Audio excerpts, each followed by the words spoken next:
everyone, this is Dr. Dedeep, IVF specialist from Sisu IVF Center. Infertility ante entandi oka couple ante ippudu husband and wife 1 year of unprotected sexual intercourse tarvata kuda pregnancy raakapothe దానిని infertility అంటాం. Females 50% cause of infertility అయితే males కూడా 50% cause of infertility అవుతాడు. సాధారణంగా ఏమంటారు, పిల్లలు పుట్టినప్పుడు ఆడపిల్లల్లో ఏదో ప్రాబ్లం ఉంది, వెళ్ళి చూపించుకో అమ్మ ఇది అది అంటారు. బట్ ద ఫ్యాక్ట్ ఏంటంటే 50% males also contribute to the cause of infertility. So males ఎలా ఇన్ఫర్టిలిటీకి కాజ్ అవుతారో మనం ఇప్పుడు చూద్దాం. హస్బెండ్ అండ్ వైఫ్ ఇద్దరు మన దగ్గరికి వచ్చినప్పుడు వైఫ్కి ఎలాగా నేను స్కాన్ చేస్తాను, హిస్టరీ తీసుకుంటాను, డే 2 హార్మోన్స్ పంపిస్తాను, మిగిలిన టెస్ట్లని పంపిస్తాను. అట్ ద సేమ్ వే హస్బెండ్కి కూడా హిస్టరీ తీసుకుంటాను, ఫిజికల్ ఎగ్జామినేషన్ చేస్తాను, ఆయనకు కూడా సెమెన్ అనాలిసిస్ అనేది పంపిస్తాను. What all history today specifically I'm going to discuss only about male infertility. So మేల్కి సంబంధించింది మనం ఏం హిస్టరీ తీసుకుంటామంటే చిన్నప్పటి నుంచి హిస్టరీ ఆఫ్ ఏదైనా ఇన్ఫెక్షన్స్ ఉన్నా, తర్వాత ఏదైనా గొనడోటాక్సిక్ డ్రగ్స్కి ఎఫెక్ట్ అయినా, హిస్టరీ ఆఫ్ క్యాన్సర్స్ ఉన్నా, ఏదైనా smoking, alcohol, diabetes, sugars, any other medical or surgical history ఉన్న ఈ హిస్టరీ అనేది చాలా important. At the same time physical examination is very important. చాలామంది ఫిజికల్ ఎగ్జామినేషన్ని నెగ్లెక్ట్ చేస్తారు because females being IVF specialist can't properly examine male. కాబట్టి ఎగ్జామినేషన్లో కూడా we have to examine the penile length and the urethral meatus and testis, scrotum, varicocele ఉందా లేదా, ఎపిడిడమిస్ palpate అవుతుందా లేదా, టెస్టిస్ సైజ్ నార్మల్ ఉందా లేదా, యూరిథ్రల్ పొజిషన్ కరెక్ట్గానే ఉందా లేదా, పెనైల్ లెంగ్త్ కూడా కరెక్ట్గానే ఉందా లేదా, ఇంకేదైనా మాసెస్ పాల్పేట్ అవుతున్నాయా, ఇవన్నీ కూడా ఎగ్జామినేషన్ అనేది చాలా అంటే చాలా important. And the next thing we go is for semen analysis. Semen analysis అంటే హస్బెండ్ తాలూకు సెమెన్ శాంపిల్ టెస్ట్కి ఇవ్వడం. అది క్లినిక్లో ఇస్తేనే 100% యాక్యురసీ ఉంటుంది. కొంతమంది ఏం ప్రిఫర్ చేస్తారంటే హోమ్ కలెక్షన్ ప్రిఫర్ చేస్తారు. But that is not advisable from my side. క్లినిక్లోనే స్టెరైల్ కంటైనర్ తీసుకొని మాస్టర్బేషన్ ద్వారా శాంపిల్ ఇస్తే ఎనాలిసిస్ చేయొచ్చు. Analysis how do we do? ఎనాలిసిస్లో మనం ఏం చూస్తామంటే లిక్విఫాక్షన్ నుంచి విస్కాసిటీ వరకు, pH, అండ్ దెన్ కౌంట్, కదలిక, మార్ఫాలజీ, తర్వాత ప్రతి స్పర్మ్. మార్ఫాలజీ అంటే ఏం లేదండి, ఇప్పుడు మనకి ఎలాగ హెడ్, బాడీ, 2 hands 2 legs ఉంటాయి, స్పర్మ్కి కూడా హెడ్, బాడీ, టెయిల్ అనేది ఉంటుంది. అదంతా పర్ఫెక్ట్గా ఉందా లేదా చెక్ చేస్తాం. కదలిక చెక్ చేస్తాం. కదలిక అంటే మొటిలిటీ. ఎందుకు చెక్ చేస్తాం? హస్బెండ్ అండ్ వైఫ్ కలిసినప్పుడు వెజనాలో డిపాజిట్ అయిన స్పర్మ్స్ కదులుకుంటూ పైకి స్విమ్ చేసుకుంటూ గర్భసంచి లోపలికి వెళ్ళాలి, తర్వాత ట్యూబ్స్ లోపలికి వెళ్ళాలి.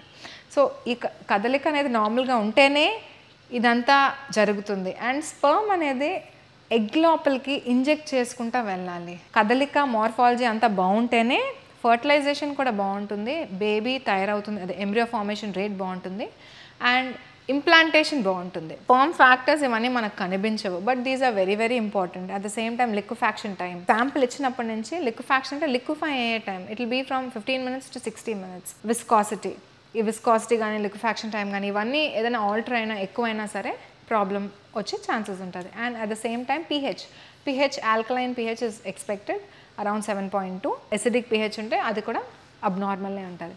And at the same time DNA fragmentation ఏంటంటే స్పర్మ్ హెడ్లో ఏదైనా డిఫెక్ట్ ఉందా. ఎందుకు మనం చూస్తాం డిఎన్ఏ ఫ్రాగ్మెంటేషన్? ఎవరికైనా రికరెంట్ ప్రెగ్నెన్సీ లాసెస్ అవుతున్నా, అబార్షన్స్ అయిపోతున్నా, ఏదైనా ఎన్నిసార్లు ట్రై చేస్తున్నా కూడా ప్రెగ్నెన్సీ రాకపోతున్నా, వీళ్ళలో మనం డిఎన్ఏ ఫ్రాగ్మెంటేషన్ చేస్తాం. కొంతమందికి సెమెన్ అనాలిసిస్ చేసినప్పుడు normal count is around 15 million, normal motility is around 40 million, progressive motility 32. Progressive motility ఏంటంటే నార్మల్గా కదలిక ఎప్పుడు కూడా స్ట్రైట్గా ఉండాలి. కొన్ని స్పర్మ్స్ ఇలా కర్వినీలియర్గా రౌండ్గా కదులుతూ ఉంటాయి. That is an abnormal motility. ఎప్పుడు ప్రోగ్రెసివ్ మొటిలిటీ అంటే స్ట్రైట్గా ఉంటుంది. కొంతమందికి స్పర్మ్స్ అసలు ఉండకపోవచ్చు, దాన్ని మనం అజూస్పర్మియా అంటాం. నార్మల్ కౌంట్ 15 million అంటున్నప్పుడు అజూస్పర్మియా అంటే 0 million.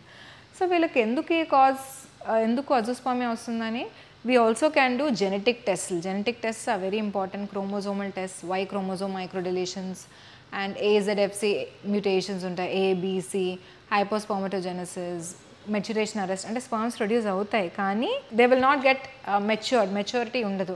ఇదొక కైండ్ ఆఫ్ డిఫెక్ట్. సో మనకు తెలియవు. ఇవన్నీ వై క్రోమోజోమ్ అబ్నార్మాలిటీస్ అంటాం. And CFTR gene mutations. So వీళ్ళలో ఏంటంటే మెన్లో రెస్పిరేటరీ సింటమ్స్ కూడా వచ్చే ఛాన్సెస్ ఉంటుంది. ఇవన్నీ కూడా చూసుకోవాలి. ఇంకా అజూస్పర్మియా పేషెంట్స్లో ఇంకేమేమి ఇన్వెస్టిగేట్ చేస్తాం, ఏమేమి డయాగ్నోస్ చేస్తామంటే హార్మోనల్ టెస్ట్ చాలా ఇంపార్టెంట్. అజూస్పర్మియా అంటే స్పర్మ్ రాలేదు, ఎందువల్ల స్పర్మ్ రాలేదు, బ్రెయిన్ నుంచి హార్మోన్స్ ఏదైనా అబ్నార్మాలిటీ ఉందా, లేదు బ్రెయిన్లో ప్రొడ్యూస్ అవుతుంది కానీ టెస్టిస్ మీద యాక్ట్ చేయట్లేదా, ఓకే, ఆర్ బ్రెయిన్లో ప్రొడ్యూస్ అయ్యి టెస్టిస్ మీద యాక్ట్ చేసి స్పర్మ్స్ ప్రొడ్యూస్ అవుతున్నాయి కానీ యూరిథ్రా నుంచి బయటికి రావట్లేదా, అంటే ఆ ట్రాక్లో ఏదైనా బ్లాక్ ఉందా, డిఫెక్ట్ ఉందా, ఇవన్నీ కూడా చూసుకోవాలి మనం. అజూస్పర్మియా ఉన్న వాళ్ళల్లో మనం ఖచ్చితంగా స్క్రాటల్ స్కాన్స్, ట్రాన్స్రెక్టల్ అల్ట్రాసౌండ్ ఇవన్నీ చేస్తాం. ఏదైనా ఎజాక్యులేటరీ డక్ట్ అబ్స్ట్రక్షన్ ఉందా, లేకపోతే ఎక్కడైనా మాసెస్ ఉన్నా, ఏదైనా ప్రాబ్లం ఉన్నా ఈ స్కాన్స్ అనేవి చాలా ఇంపార్టెంట్. ఒక మేల్ని ఇవాల్యుయేట్ చేయడం చాలా ఇంపార్టెంట్. ఒక ఫీమేల్ని మనం ఎంతైతే ఇన్వెస్టిగేట్ చేస్తామో అట్ ద సేమ్ టైం ఒక మేల్ పర్సన్ని కూడా ఇన్వెస్టిగేట్ చేయడం అంతే ఇంపార్టెంట్. ఎందుకంటే మనకు కనబడని కాజెస్ చాలా ఉంటాయి సెమెన్ ఎనాలిసిస్లో. Finally concluding this female is not the only cause for infertility. Females ఎంతైతే contribute చేస్తారో males are also causes of infertility. So that's all for today. Thank you so much.